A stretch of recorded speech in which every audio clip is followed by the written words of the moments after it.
আপনার জীবন কি অশান্ত? মনে হয় যেন চারপাশে সব চাপ আপনাকে গিলে খেতে আসছে। স্মরণ রাখুন, স্ট্রেস আপনার শত্রু নয়, বরং এক শিক্ষক যে শিখিয়ে দিচ্ছে আপনাকে কোথায় বদল দরকার। জীবনে স্ট্রেস এলে সেটিকে পালাতে নয়, দেখতে হবে।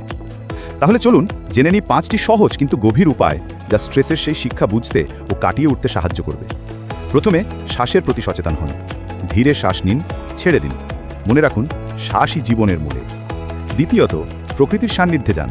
গাছের ছায়া, মাটি এগুলো আপনার ভার হালকা করবে। তৃতীয়ত, দেহকে সচল রাখুন।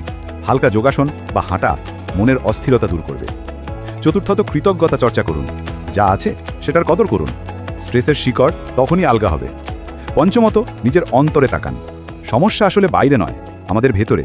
সেটাই বুঝলে স্ট্রেস দুর্বল হয়ে যায়। মনে রাখবেন, স্ট্রেস আসবেই, কিন্তু আপনি কিভাবে গ্রহণ করবেন সেটাই বদলাতে পারে আপনার জীবন। ভিডিওটি ভালো লাগলে লাইক দিন, চ্যানেলটি সাবস্ক্রাইব